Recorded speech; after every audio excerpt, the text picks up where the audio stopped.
दीन का फासलेहार रखने वाली, दीन पर अमल करने वाली जब खुद अमल करेगी तभी तो बच्चों को अमल सिखाएगी। अच्छा, किसी ने कभी बच्चों का हाथ पकड़ के माता को सिखाया? कोई नहीं सिखाता। क्यों नहीं सिखा रहे भाई?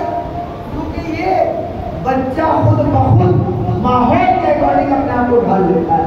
अगर माहौल दीनी होगा तो बच्चा नमाजी भी होगा, रोजेदार भी होगा, कीमतों से नफरत करने वाला भी होगा, झूठ से नफरत करने वाला भी होगा, सच की मोहब्बत करने वाला भी होगा, नामहरमत से बचने वाला भी होगा, अपने रिश्तों को आपस में संभालना जानता भी होगा, आपस के मामला संभालना भी जानता होगा, आपस में भाईचारा भी कायम करने वाला होगा, मोहब्बत भी कायम करने वाला होगा। कब होगा? जब माहौल को दिया जाएगा। हम सबसे कहा जाता है बोला हमारा बेटा हमारी बात ही नहीं सुनता। आपने सुनी थी अपने ऊपर? देखिए, ये वो फसल है जो बोते तो आप है लेकिन काटती आपकी नस्ल है। जैसा बोओगे वैसा काटोगे। है कभी देखा है कोई बबूल बोए और आम की तमन्ना दे? वही नहीं सकता, पॉसिबल, ये मुमकिन नहीं है। जो बोया है काटना वही पड़ेगा। अगर माँ बाप की नाफरमानी की है तो यकीन जानिए तारीफ अपने आप को दोहराएगी। और आप क्या इसका बात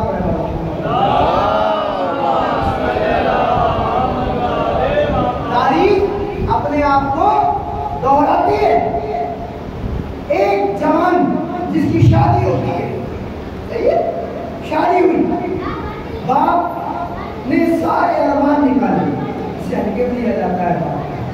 जिसने मेहनत करके अपनी औलाद को परवान चाहता है उसको हल्के में लिया जाता है। उसने अपने बेटे की शादी की, ये नाम का शादी होने के बाद वो घर में आई है। कुछ दिन गुजरे थे, बाप गिरा, मासूम हो बीच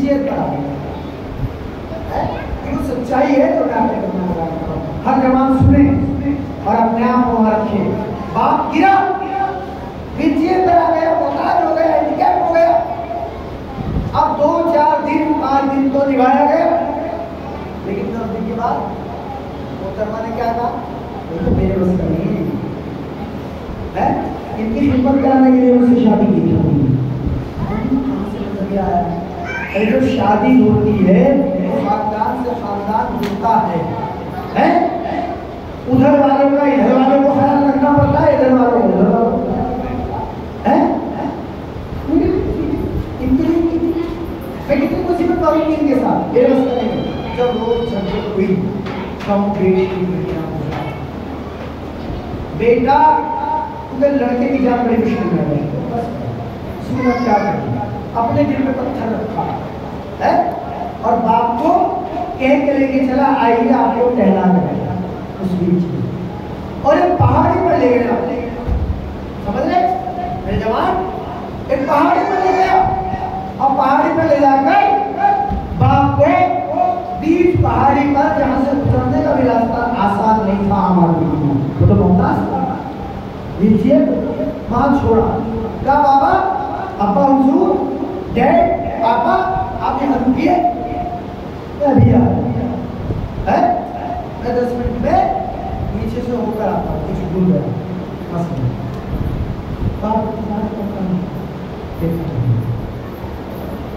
बेटा नहीं,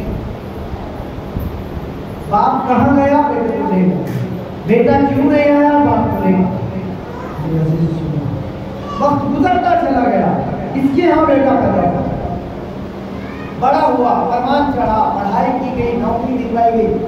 बाप ने, यानी उस बाप के बेटे ने बाप बन के बेटे की तरबियत की, उसकी परवरिश की, शादी की, और शादी करने के बाद बहू घर में लेकर आया। कुछ वक्त गुजरा था, इस बेटे को, इस लड़के को जिसने अपने बाप को पहाड़ी पर छोड़ा था, हाथ पांव बेकार हो गए, अल्लाह ने इसे नीचे डाल दिया है। तारीफ अपने आप को दोहराती है। आज आज ये डांट है, कल ये बेटा था, कल इसने कुछ किया था, आज इसके साथ कुछ होने वाला है। अगर हम ये सोच लें, यकीन जानिए आधा माशरा तो सोचने में शुरू हो जाए। और जो है बेटे ने बाप को अच्छी तरह खिदमत की, 10-12 दिन, 20 दिन, 1 महीना, फिर वही बवाल। डॉक्टर ने कहा वही जुमले दोहराए गए, इनके लिए शादी की, मेरे बस की खिदमत नहीं है, ठीक है। और परेशान हुआ, रोज झगड़ा, रोज लड़ाई। आखिर में क्या हुआ, बाप की बीवी से और लेके चला, बाबा मैं आपको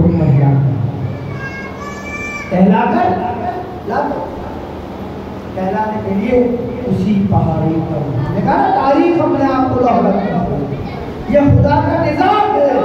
आप अगर बुरा करेंगे तो आपको बुरा सहना पड़ेगा। ऐसा हो ही नहीं सकता कि कोई इंसान बुरा करे और उसको नतीजा और अजर अच्छी और वालिदैन के मामले में बिल्कुल भी नहीं होगा, एहसास होगा। सही है, ले गया बाप को बेटा और उसी पहाड़ी पर ले जाकर बीच में कहा, बाबा आप कुछ देर यहाँ रुकिए और मैं अभी वापस आया। पर जैसे ही ये मुड़ना चाहता था, है तो जैसे ही ये मुड़ना चाहता था, बाप ने बेटे की कलाई पे हाथ रखा, हाथ पकड़ दिया, कहा मेरे बेटा का देखो ऐसा है, अगर मैं कल अपने बाप को यहाँ छोड़ के वापस आ गया होता तो तू भी मेरे लाल मुझे लेने के लिए वापस आता। ना मैं कल वापस आया था, ना आज तू वापस आएगा। मैं जानता हूँ जो मैंने बोया है मुझे वही काटना। कामयाब इसलिए नहीं होते कि उन्हें पढ़ा जाए, सुना जाए, नहीं, अपने आप को वहां रख कर देखिए, फैसला कीजिए। क्योंकि ये वालिदैन जो है ये वो नेमतें परवरदिगार हैं कि अगर आपकी कोई दुआ कबूल न हो रही है, अगर कोई दुआ कबूल नहीं हो रही है, परेशान है, मुसीबत में गिरे हैं, मुसीबत ज़दा नहीं समझ में आता कि क्या करें, परेशान हाल है, किसी तरह दुआ पूरी नहीं हो रही है, तो वालिदैन के पास जाना है, उनसे कुछ देर अच्छे से बात करो। जब वालिदैन से हंस के बात करते हैं, अल्लाह तुमसे राज़ी है।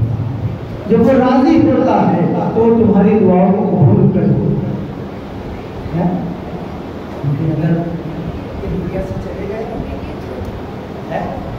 सूरज देखा है ना आपने, सूरज निकल रहा है तो रोशनी देता है, लेकिन अगर बादलों के पीछे चला जाए तो भी छन छन के रोशनी नहीं। वालिदैन अगर हयात है, जिंदा है, तो ये आपकी बख्शिश का जरिया है, लेकिन अगर ये दुनिया से चले गए हैं, इनका इंतकाल हो गया है, तो यकीन जानिए कि उसके बाद भी आपके लिए दुआएं करते हैं। तो आपकी बख्शिश बिलखुसूस माँ, जो मैंने कल अर्ज़ किया था, माँ जो है वो इतनी बड़ी नेमत परवरदिगार है कि जब तक ये दुनिया में रहती है अपने औलाद के अपने दुआओं के अलावा कुछ नहीं, और जब ये दुनिया से चली जाती है तो भी ये परवरदिगार की बारगाह में हमको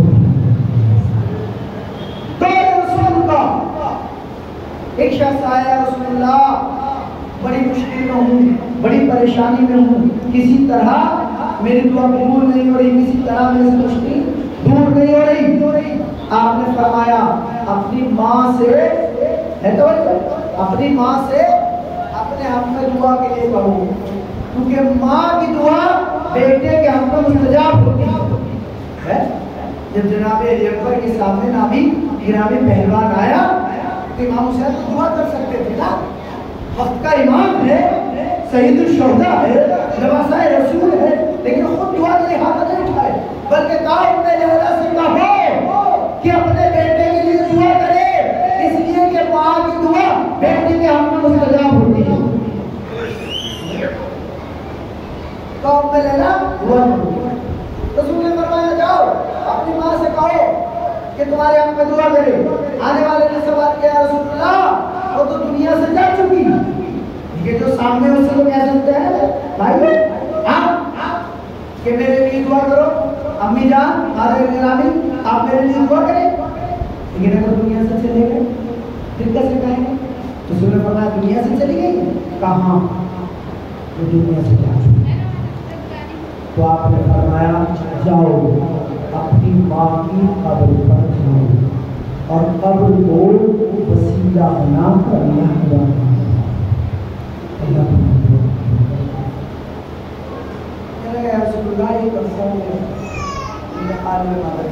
देखिए अज़मत माँ, अज़मत वालिदा क्या है? एक अरसा गुजर गया, इंतकाल हो गया और अब तो निशान कब्र भी बाकी नहीं। तो उसने क्या फरमाया? जा कब्रिस्तान जा, इन कब्र का निशान बना,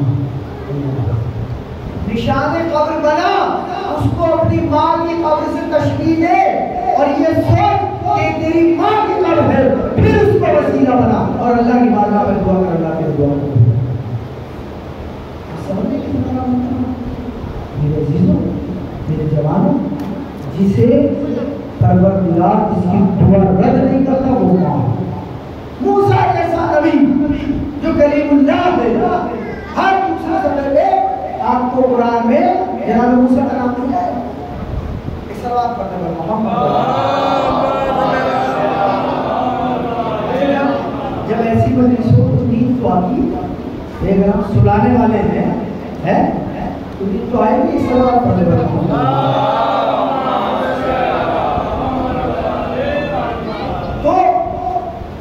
रिसालत माप जैसी जात या जनाब मूसा जो कलीमुल्लाह है, जिनका तज़किरा आपको कुरान के अंदर से मिल जाएगा। कलीमुल्लाह का मतलब क्या है मेरे जवानों सुन रहे? कलीमुल्लाह का मतलब ये है कि जिससे अल्लाह खुद कलाम करे उसे कहते हैं मूसा। जैसे मादर का इंतकाल हुआ, वालिदा का इंतकाल हुआ और मूसा घर से माँ के इंतकाल के बाद निकलना चाहते हैं तो आवाज़ कुदरत आती है, मूसा आज संभल कर आना। परवरदिगार ऐसी कौन सी खास बात है तुम मुझे कह रहे संभल कर आना? क्या वो दुनिया से चली गई? जब तुम निकला करते थे वो तुम्हारे हक में मुसल्ला बिछा के दुआ करता, आज वो दुनिया में नहीं है, लिहाजा सोच समझ कर आना।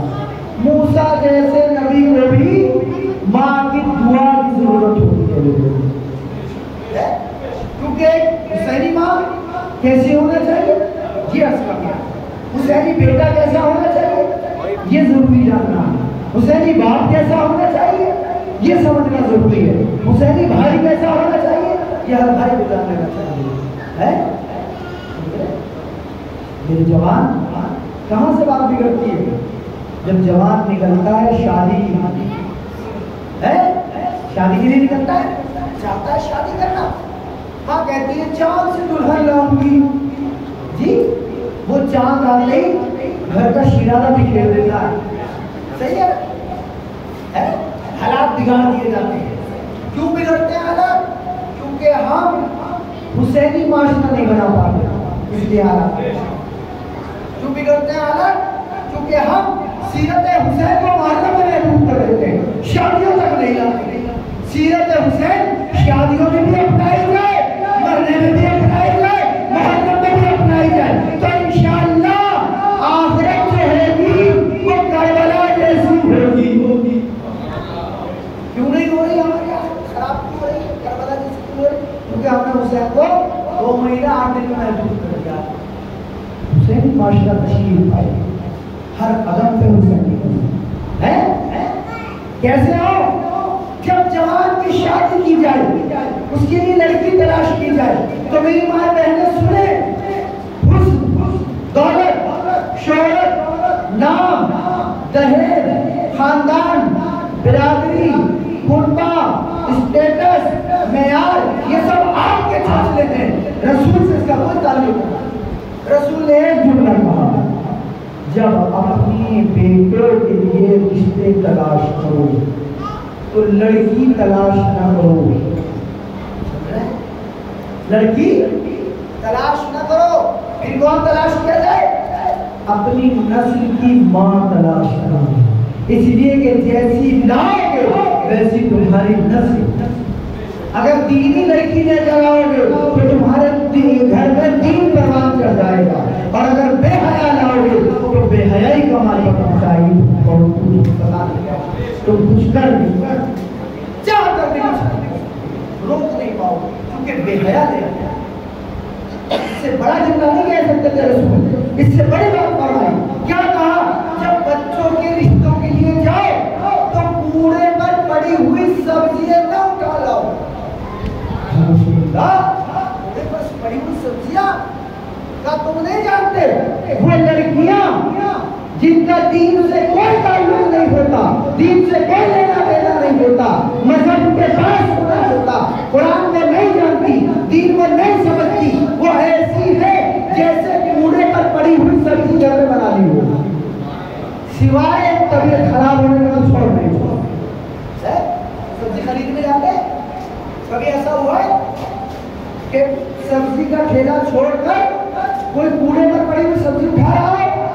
चाहे भूखा पड़ जाएगा, मगर कूड़े पर पड़ी हुई सब्जी उन्होंने उठाया, मुझे पता है ये खराब हो चुकी है, ये इस काबिल नहीं है, जिस लड़की में दीन नहीं पाया जाता खराब हो चुकी है, वो तुम्हारे घर को भी खराब कर देगी, तुम्हारी नस्ल को भी खराब कर देगी। खुदा लिल्ला वल्ला अपनी नस्ल को भी बचा लो, अपने घर को भी। सलाम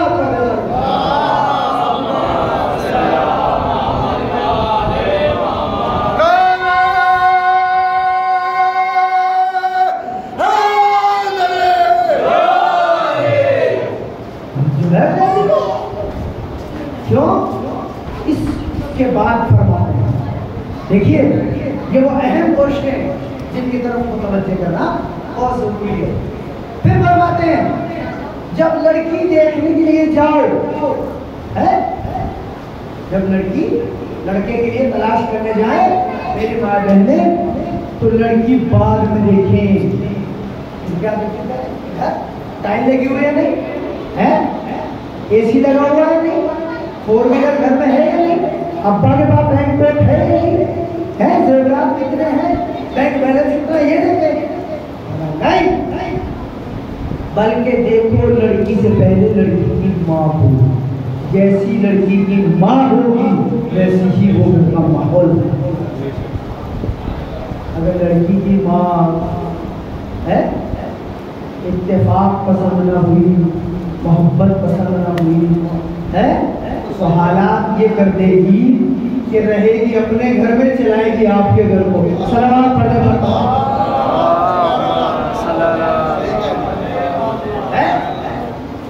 तो यही तो है ना हुसैनी माशरा।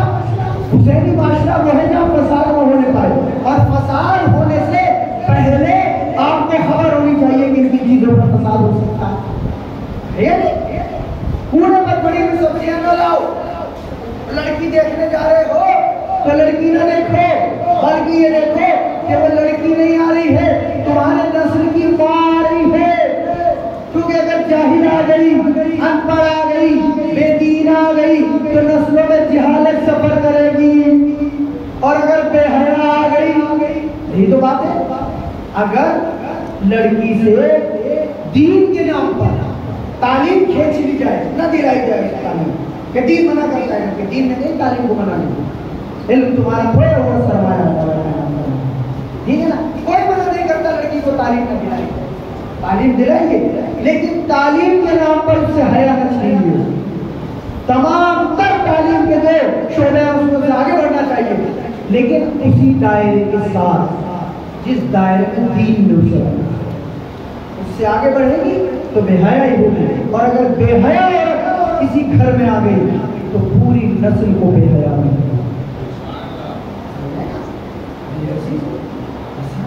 यही वो दिन है जिनमें बैटरी चार्ज की जाएगी है। अब ये और बात है कि वोल्टेज हाई है या हल्के, कभी कभी वोल्टेज हल्के होते हैं तो ज्यादा बैटरी चली तक तो चार्जिंग, लेकिन अगर बैटरी को वोल्टेज पूरे मिल रहे हैं वो फुल चार्ज होता है। अगले साल में इंशाल्लाह चाहते रहेगी।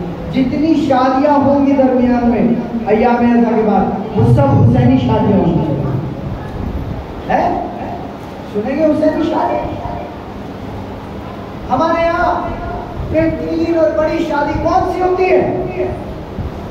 सबसे बड़ी शादी जिसमें 8 दिन तक चर्चे रहते हैं बिरादरी में, भाई मियाँ ने बड़ी अच्छी शादी की है, हैं? बड़ा साहब क्या कहने, 8 तरह का तो चिकन था जी, है? और वीडियो मैन जो है वही जो कैमरा था वो और लेकर आया था, जो छतों पे और सरों पे घूम रहा था, है? जो ना औरत देख रहा था ना मर्द, है? और कैमरा मैन को क्या ही कहने, है ना? वो तो दुल्हन का मुंह भी देख बैठा, इसका दुल्हन ने भी नहीं देखा था। सलाम पढ़ ले बोलो मोहम्मद। हमारे यहाँ कौन सी शादी होती है सबसे अच्छी?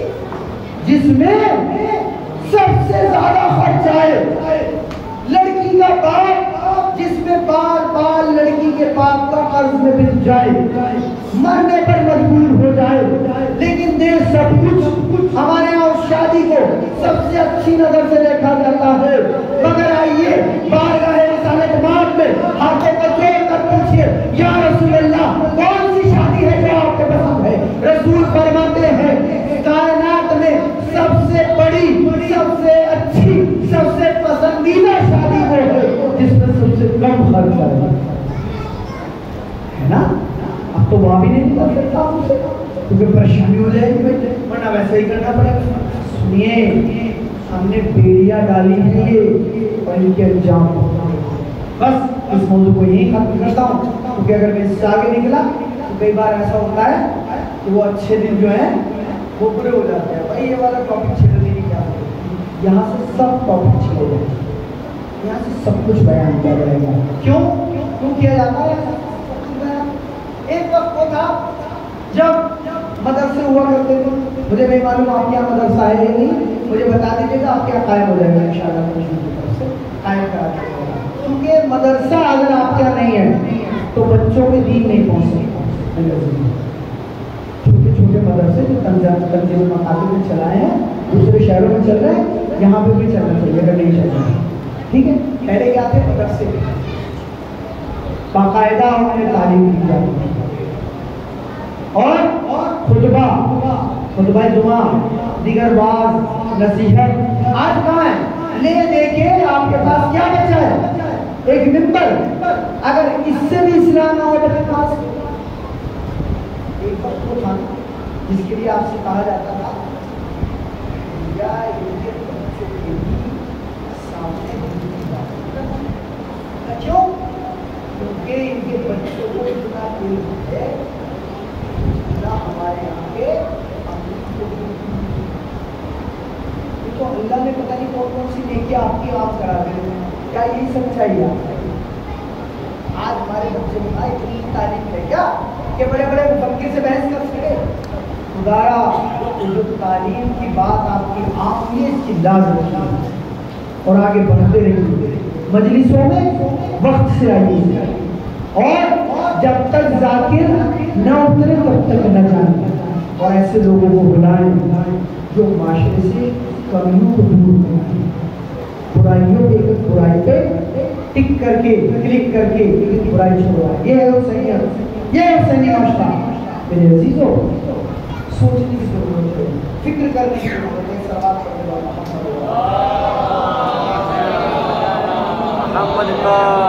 मोहम्मद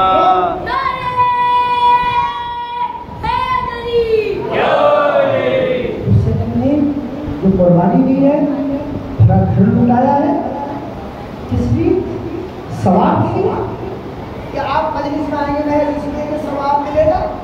जी नहीं, गलत फहमी में आप। सवाब के लिए हुसैन ने कुर्बानी नहीं दी है, हुसैन ने कुर्बानी दी है इस्लाम के लिए, आपको दीनी बनाने के लिए, आपका माशरा दीनी बनाने के लिए, आपको हुसैनी बनाने के लिए, आपको हुसैनी किरदार पर अमल करने के लिए हुसैन। लेकिन हमारे साथ क्या प्रश्न है जो मैंने कल अर्ज किया दोबारा पूरे साल जो कहीं सियासत नहीं करता वो फर्श अदा के नाम तेरा तबरुक मेरा तबरुक, तेरी मजलिस मेरी मजलिस, बार बार इसमें दोहराओ। मुसलसल टेलीफोनिक हर बस्ती की खबर आती रहती है, हर आलिम दीन जो है वो अपना दर्द बयान कर रहा है। सभी भाई बड़े क्या क्या यही है वो शिया जिनके लिए हम मातम कर करके कहते हैं हम वो हैं जिन्हें दुआए ज़हरा कहा जाता है। हम हैं वो दुआए ज़हरा, हम ज़हरा को शर्मिंदा कर रहे हैं, हम शहजादी को शर्मिंदा कर रहे हैं। नाम है हुसैन कर रहे हैं, नाम है हुसैन कर रहे हैं, हम ताजिया नहीं देंगे। ये हुसैनी है, ये हुसैनी हो सकता है जो ताजिए की मुखालिफत करे, वो हुसैनी हो सकता है जो अलग को रोके, वो हुसैनी हो सकता है जो जुलझना को रोके, वो हुसैनी हो सकता है जो जुलूस को रोके। अभी लॉकडाउन में आपने देखा है, पता नहीं कितनी जगहों पर मजलिस हो रही थी और पुलिस आ गई। ये पुलिस भेजने वाले कोई और नहीं थे, ये आवर में सही थे। तो कहिए ना इब्ने ज़ियाद भी हमले से, शिब्र भी हमारे हैं, कहीं से दूर नहीं पड़े।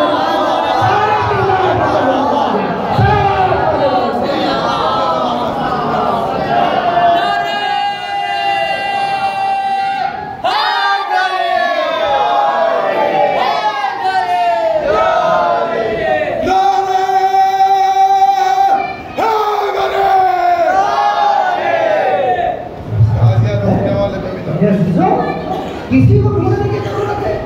शिब्र पे लानत, इब्ने ज़ियाद पे लानत, इन्हें कहाँ ले जाएंगे जो यहाँ बैठे हुए आपको पता ही नहीं है जाने के बाद काम क्या कर दे। अरे ये हुसैनी बन के आए हैं या एजेंट है कहीं और के, है यहाँ या है वहाँ के, है अपने किरदार को नहीं पहचान रहे, अपने मनसब को नहीं पहचान रहे, अपने मकान को नहीं पहचान रहे, और फिर भी हम हुसैनी हैं,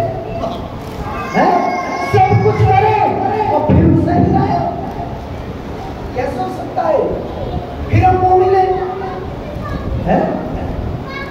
गुलाम अस्करी, अल्लामा गुलाम अस्करी तंजीमुल मुकातिब के सरबराह, खुदा उन्हें बरी के रहमत करे। हम कहते ना मोमिन हैं, वो अस्कर कहा करते थे अक्सर, ये भाई छूटे ये, फरेबी ये, धोखेबाज ये, हैं जानी ये, जुएबाज ये, सट्टेबाज ये, बुरे कामों में आगे बढ़ने वाले ये, नामहरम मुंह घूरने वाले ये, नामहरम मुंह की तरफ घूर घूर के देखने वाले ये, जानी ये, लड़ने वाले ये, लड़ाने वाले ये, भाइयों का खाने वाले ये, वक्त खाने वाले ये, इमाम का खाने वाले ये, मोमिनीन का खाने वाले ये, मोमिन का छीन के खाने वाले ये, यतीमों का खाने वाले ये, सब कुछ करने के बाद फिर कहते हैं मैं मोमिन हूँ। क्या हो सकते हैं ये मोमिन? क्या कहा करते हैं? अल्लामा गुलाम के साथ कहते थे, तवज्जो है, ऐसे जो मैं इंशाअल्लाह सलाम पढ़ने लगा।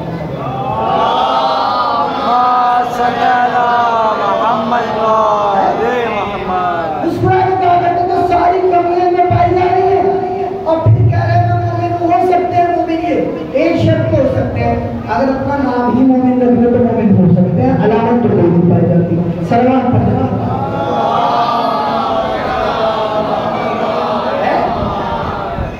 दोबारा दोहराऊं मेरी बात, मेरी मजलिस, मेरा तबर्रुक, मैं ना होता है, ये मैं जो है ना इसने अच्छे अच्छों को गर्क कर दिया और ये हर मैं वाला गर्क करेगा, चाहे वो आज का मैं वाला हो या कल का मैं वाला हो।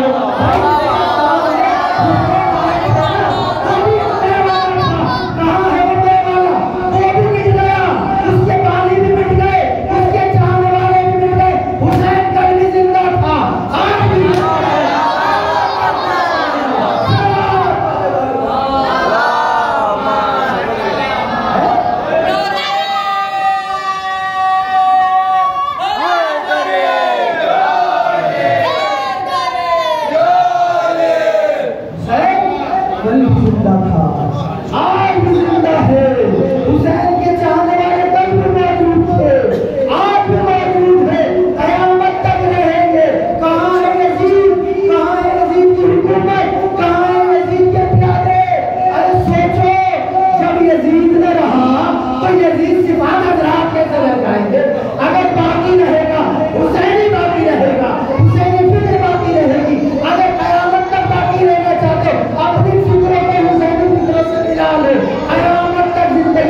मैं न होता तो ये न होता, मैं न होता तो जुलूस न निकलता। यही तो तकब्बुर है जिसने इंसान को खुद बनते बनते है वो नाम है। बिल्कुल कितने नाम है, एक का नाम हुर और दूसरे का नाम हुरमला है। एक हुर है और एक हुरमला है। असरे आशूर, यौम आशूर से पहले तो दोनों एक ही मकाम पर हैं, समझ रहे। लेकिन जैसे ही यौम आशूर नमदार हुआ, हुर ने मुकद्दर बदल दिया। हिजरत करके यजीद से हुसैन तक की हिजरत ने हुर को अलैहिस्सलाम बना दिया। लानत की सबसे अलैहिस्सलाम ने लाके खड़ा कर दिया। अरे इससे पहले कि दुनिया में जलील हो जाओ, हुसैन की तरह हिजरत कर लो। फिक्र के एतबार से भी, जिक्र के एतबार से भी, किरदार के एतबार से भी हुसैनी हो जाओ।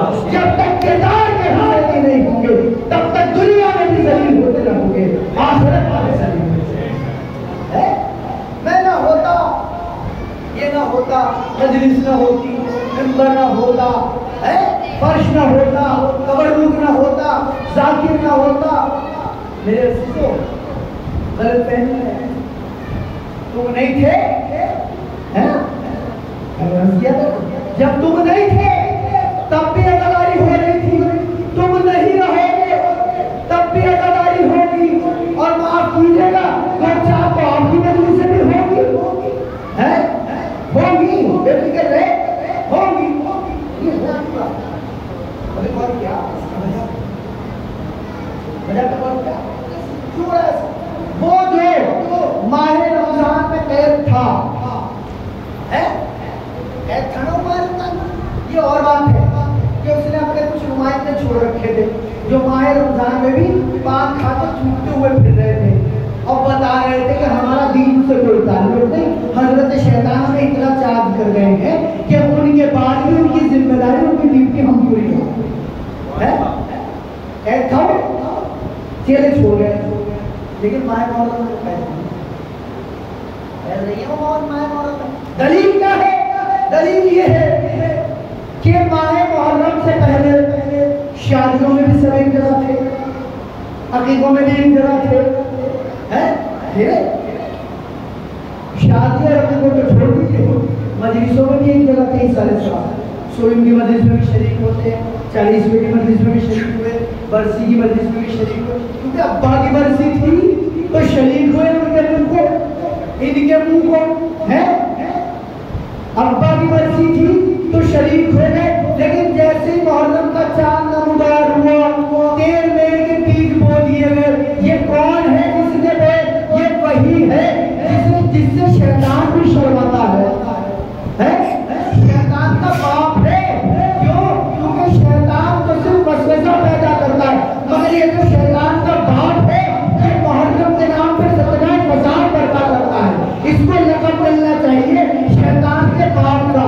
जो मुहर्रम में फसाद करे वो शैतान नहीं, शैतान का बाप होगा। सलावत पढ़े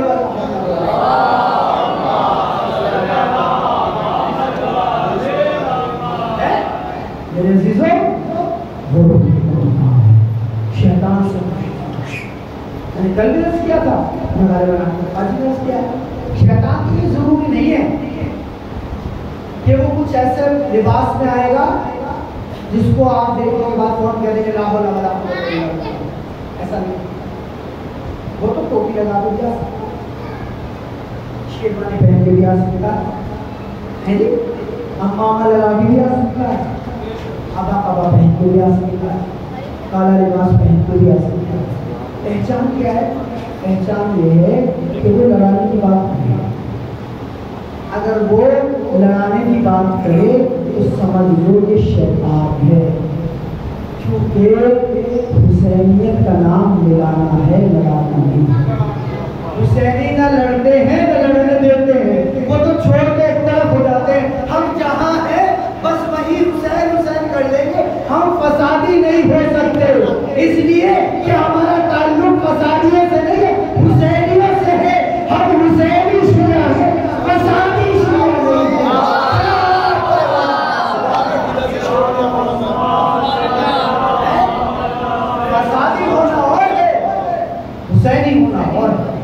इस माशरे को हुसैनी माशरा बनाना मेरे अजीजों बहुत और इससे खबरदार। ये तो गलत फहमी आपके यहाँ डाली जाती है, मेरे जवान में सुन ले आज की नमाज कज़ा हो गई, सुबह की मगरिब की नमाज कज़ा हो गई, शैतान ने बहका दिया था है भाई। ये तो सुनते हैं माशरे में, नमाज नहीं पढ़ी आज सुबह की, रोजा छूट गया मुझसे और शैतान ने बहका दिया, उठने ही नहीं दिया उसको। बहुत बड़ी गलतफहमी में, बहुत बड़ी गलतफहमी में आप। शैतान किसी को नमाज से नहीं रोकता, किसी को रोजे से नहीं रोकता, किसी को कुरान की तिलावत से नहीं रोकता, किसी अमल खैर से शैतान नहीं रोकता। आप क्या कहते हो, नई बात कह रहे हो? हम लाहौर को पढ़ते हैं, बिल्कुल पढ़िए, लेकिन ये ना सोचिए कि शैतान जो है वो आपको नमाज पढ़ने से रोकेगा, रोजा रखने से रोकेगा, तिलावत कुरान पाक करने से रोकेगा, मजलिसों में आने से रोकेगा, मजलिस पढ़ने से रोकेगा, लोहा पढ़ने से रोकेगा, मातम करने से रोकेगा, मस्जिद खाने से रोकेगा, सूरत खाने से रोकेगा नहीं, वो किसी अमल खैर को नहीं रोकेगा। वो तो हर जगह करवाएगा, जितना कर सकते हो उससे ज्यादा करो, तो ये करेगा। क्यों है वो शैतान? नमाज से नहीं रोकता, बस एक काम नोट कर लें, इस बात को ज़हन में अपने महफूज कर लें। शैतान नमाज से नहीं रोकता, गारंटी से कह रहा हूं, और अगर कहीं दलील मिल जाए तो मुझे पकड़ लीजिएगा। शैतान नमाज से नहीं रोकता, बस नमाज के बाद बोलो सीधा करवा देता है। आप मुझसे बड़ा नमाजी करोगे, बस फिर तो हर आदमी उसे बेनमाजी नजर आता है। आप 4 दिन में नमाज पढ़ते हैं, आप नमाज नहीं पढ़ते, शर्म नहीं आती, गाड़ी सफाई होती है, आप नमाज नहीं पढ़ते। ये तो रसूल ने भी नहीं किया, तो ये करने लगे। रसूल ने किसी को नहीं कहा कि तुम नमाज नहीं पढ़ते, इससे बड़ी बात क्या है ना? किसी को नहीं कहा, किसी तारीफ नहीं बता सकते आप। रसूल ने कहा तुम नमाज क्यों नहीं पढ़ते? रसूल ने एक काम किया, माहौल को नमाजी बना दिया, माशरे को नमाजी बना दिया। जो बेनमाजी था वो शर्मिंदा होकर मस्जिद तक आ गया। आपकी भी जिम्मेदारी है, कानून अपने हाथ में। ये शैतानी वसवसा है। मगरूर इबादतों पे जब होता है इंसान, गुरूर तन्हा पैसे का थोड़ी होता है, दौलत का थोड़ी होता है, हवेली का थोड़ी होता है। गुरूर तो इमाम बाड़े का भी हो जाता है, गुरूर तो मेंबर का भी हो जाता है, गुरूर तो मजलिस का भी हो जाता है। मुझसे जैसे नाले क्यों मजलिसों की याद, ये भी गुरूर है। तकब्बुर अल्लाह से डरो, अगर कुछ अच्छी बात कही है तो अल्लाह का शुक्र अदा करो, अल्लाह ने तौफीक दी। अगर उसकी तौफीक शामिल ये हाल ना होती तो बोल भी नहीं सकते थे अच्छी बात करना। इमाम बाड़े का भी किया, अल्लाह का शुक्र अदा करो कि परवरदिगार ने ये करम है अल्लाह का कि उसने तौफीक दे दी और आपको तौफीक देगा, किसी और नहीं दे सकता है ना। शैतान क्या करता है, काम तो करवा देता है, काम करने के बाद लड़ाई करवाता है, मजलिसों में भेज देता है और मजलिसों में कंपैरिजन कराने लगता है। भाई ये वाली मजलिस तो ठप जा रही है, ये मजलिस तो बिक रही है मसलन, और मोहम्मद साकिर आए को तो हमने बुलाया, पता है उनका हदिया 1 लाख रुपए, वहां पे पैसे से तोड़े जाने लगते हैं। मजलिस का ताल्लुक पैसे से नहीं होता, मजलिस का ताल्लुक हिदायत से होता है, इस्लाह से होता है। जहाँ इस्लाह ज्यादा हो रही है वो मजलिस कामयाब है, और जहाँ इस्लाह नहीं हो रही जाकिर को 5 लाख भी देने का कोई फायदा नहीं। सही है? नमाज पढ़ लीजिए, पढ़ें, अच्छी बात है। बस मैंने बात को खत्म किया, इंशाल्लाह कल फिर आपकी खिदमत में जो मेरे जहन में आएगा वो बयान कर दूंगा, क्योंकि मैं याद करके हदीस पढ़ता नहीं। जब उस जहन में लेकर आता हूँ ये सोच के कि जिसका जिक्र है वो खुद बता क्या पता है, सही? तो शैतान से खबर वो आपका पूरा होश। हम ये सोचे बैठे हैं वो हमारे अच्छे कामों से रोककर हमें बुरे कामों की तरफ ले जाता है। वो हमारे अच्छे कामों को ही बुरे काम बनवा देता है। नमाज बहुत अच्छा अमल है, लेकिन अगर उसमें रज़ाए इलाही न हो, अल्लाह की मर्जी शामिल हाल न हो, अल्लाह के लिए ही नमाज ना पढ़ी जाती तो क्या? मजलिस बहुत अच्छा अमल है, लेकिन अगर हुसैन के लिए ना हो तो किस काम की? खुलूस नीयत। मेरे जवान जुलूसों में जाते हैं, मातम करते हैं, मातम का हदफ हुसैन है तो कबूल है, लोग हैं तो कोई है। हुसैन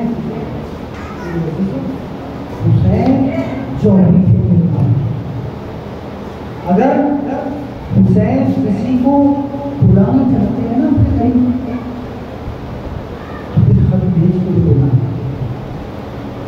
खत भेज के बुलाना, हाँ इसको यहाँ होना चाहिए तो नहीं होना है। मैं से सवाल किया था जवाब ने, ये बताइए इमाम हुसैन ने 2 अमल एक साथ क्यों किए? तवज्जो है मेरे से? 2 अमल एक साथ क्यों किए? शब आशूर चिरागों को बुझाया है, कहा जो तुम में से जाना चाहे वो चला जाए है, मैं अपनी बैर उठा लेता हूं। ये लोग यजीद मेरे खून के प्यासे हैं, मुझे कत्ल करना चाहते हैं, तुम में से किसी की इनकी दुश्मनी नहीं, तुम चले जाओ।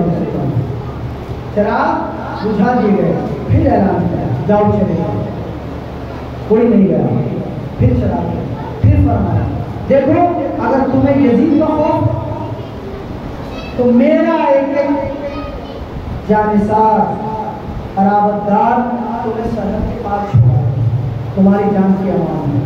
और अगर तुम ये सोचते हो कि जन्नत नहीं मिलेगी तो मालिक की जन्नत तुमसे वादा करता है कि तुम्हें जन्नत मिलेगी, लेकिन चले जाओ उसे है कोई उपाय जान रहे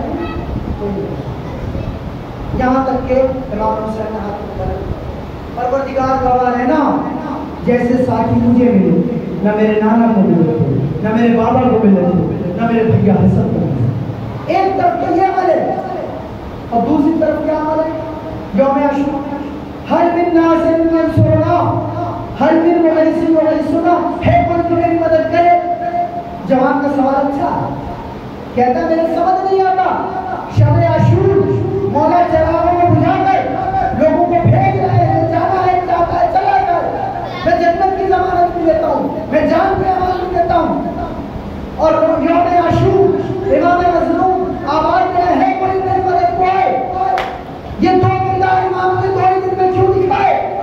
सुनिए क्यों दिखाए? तारीकी में, रात की तारीकी में अपनों में चिराग बुझा के हुसैन ने जाने का ऐलान किया। गोया हुसैन के ऐलान करके अगर अपनों में कोई गैर है तो चला जाए। अगले दिन गैरों में से भाषा बदल करके बताया गैरों में कोई अपना है तो मैं हुसैन ऐलान कर रहा हूँ, मेरे करीब आ जाओ, मैं तुम्हें जन्नत दिला दूंगा। हुसैन के किरदार को अगर आप किरदार पलट करेंगे आपके पास आपको हुसैन बुलाएगा, क्योंकि हुसैन ने अपने साथी को कंप्लीट किया। ज़ैनब ने आवाज सुनी किसी लश्कर का, बहुत तेजी में बहुत बड़ा लश्कर आया। इज़्ज़त पूछो कौन आया? काशिम ने नहीं माना, हजारों के रिसाले के साथ आया, शहज़ादी ने सब कर दिया।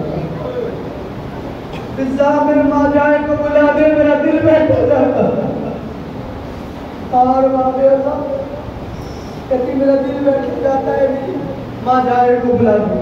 हुसैन शहज़ादी मेरे माँ जाए, मेरे भैया हुसैन, मैं मुस्तकिल देख रही यजीद की फौज में इजाफा हुआ। क्या तुम्हारे कोई ऐसा मौजूद नहीं है जिसे तुम बुला लो? मेरे बाबे कोई तो हो जो हुसैन के अंदर को आ सके। और बाबे हुसैन ने कलम उठाया और जानते हैं किसको लिखा? अपने बचपन के दोस्त हबीब को खुद लिखा। और ऐसा खत लिखा कि अगर वो मजबूर लोगों के सामने सुना दिया जाए तो शिया ने अपने बालों को नाच डाले। और हबीब इब्न मज़ाहिर, मैं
कितनी खराब हालात बन सके कि शौहर और ज़ौजा ये एक दूसरे की फिक्र से मानूस नहीं है, जानती नहीं है कि फिक्र क्या है, ये कौन किसका दोस्त है किसका दुश्मन नहीं जानते। हबीब को कासिद ने खत दिया, हबीब रो पड़े, लेकिन ज़ौजा आंसुओं का न देखने आंसू को छुपाया, खुद को हवा में रखा और जाकर दोबारा खाना तनावुल फरमाने लगे। एक मरतबा ज़ौजा हबीब कहती है कौन था, किसका कासिद आया था? किसी ने दरवाजा बजाया, आप गए, बताया नहीं कौन है? कब ऐसे ही कोई आया था? कौन था? कब कासिद हुसैन अपनी इब्ने अली का नाम सुना, ज़ौजा हबीब तड़प गई, मेरे मौला का कासिद आया। अरे क्या खबर लाया था, खबर तो बता दे, ऊपर के हालात बड़े पुरशोर थे, खैरियत तो है। हबीब कहते हैं कहीं से खुदा खबर ये लाया था कि करबला में मौला हुसैन को घेर लिया गया है, काफी अपनी इमदाद के लिए बुलाना चाहते हैं, कभी बैठेंगे बस सोचता हूँ तुम शहजादे की जंग है, जाकर क्या करूँगा। अरे मर्तबा ज़ौजा हबीब की अपनी चादर को उतारा, चूड़ियों को उतारा, शहर की तरफ भेजा। अरे तुम्हें अगर ख्वाब आता है तो कसम खुदा की, ये कनीज़ हुसैन, ये कनीज़ फातिमा करबला के मैदान तक गए। जज़ाकुमुल्लाह खैर जज़ा, खुदा इन आवाज़ों पर अपनी रहमतें वाज़िल करे। और बाबा हबीब ने कहा नहीं करी तो खुदा मैं तुम्हारा इम्तिहान ले रहा था। बस अपने गुलाम को घोड़े के साथ एक मकाम पर खड़ा किया, क्योंकि रास्ते बदल कर आने थे, तो लिहाजा मुस्लिम को आने में कुछ देर हुई और साहब सुने हुए, लेकिन जरा तसव्वुरात को मुफ्त में ले चलिए उस वक्त जहाँ एक जानवर एक गुलाम के साथ खड़ा है और गुलाम जानवर से पहले गुफ्तगू है। जब ये गुफ्तगू हबीब ने सुनी तो अमामे को फेंक दिया, सर को पीटा, मुसीबत ऐसी कौन सी गुफ्तगू थी जिसके बाद हबीब तरह सुनने वाले क्या गुफ्तगू थी। हबीब को आने में देर हुई, घोड़े के आंखों से अश्क जारी हो गए, कभी सर को हिलाता है, कभी पाँव को मारता है, यही इजहार कर रहा है। गुलाम की तरफ देखकर शायद ज़बान से कह कितनी देर हो जाती है, ऐसा रहे हमारा कत्ल कर दिया जाए और आप यही खड़े रहते हैं। गुलाम कह रहा था, आंसू को साफ करते जाता था, कहता जाता था परेशान न हो, अगर मौला हबीब में आए तो मैं तुझे कसम तेरे रसूल तक ले जाऊंगा। हबीब ने मंजर देखा, अमामा फेंका, सर को पीटा, अरे हुसैन को क्या बता लेना, गुलाम जानवर और हबीब करबला के मैदान में दाखिल होना, गर्द हुई। एक मरतबा गर्द का होना था, हुसैन अपने मकाम से बुलंद हो गए। अरे क्यों न हो, बचपन का दोस्त आ रहा है, हबीब का इस्तेमाल करे। एक मरतबा अंदर को आवाज़ दी और मोहम्मद तारे, कासिम तारे, बात है, अरे जल्दी कराओ, मेरे बचपन का दोस्त हबीब आया।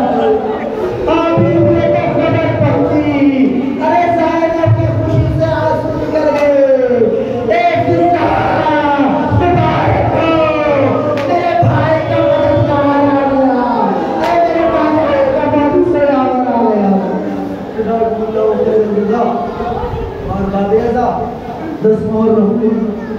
हुसैन खत्म हुए, हबीब इब्ने मज़ाहिर खत्म हुए, अंसार और अक़रबा खत्म हुए, ये काफिला कैद कर दिया गया, बस आखिरी फिक्र और खत्म हो गया। जरा तवज्जुहात मेरे जुमलों के साथ रखिएगा। हाँ बाबा, काफिला कैद किया गया और कैद करने के बाद सरों को मौके नेज़ा पे बुलंद किया गया और तमाम सर को लेकर आगे आगे यजीद के सिपाही चलते थे, पीछे पीछे बेबियाँ बेवकना चादर थी। कुर्सी के करीब जब ये काफिला हुआ, हाँ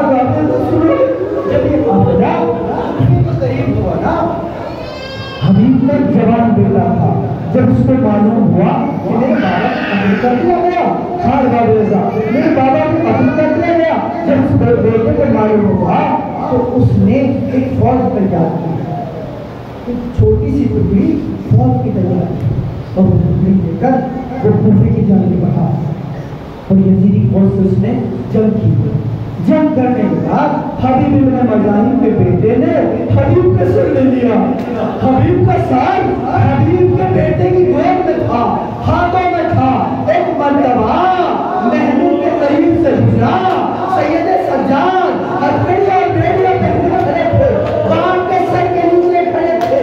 हबीब के बेटे के सर हाथ में, बाप का सर था।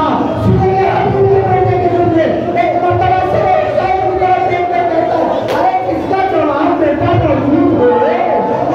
बाद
का सर हमारे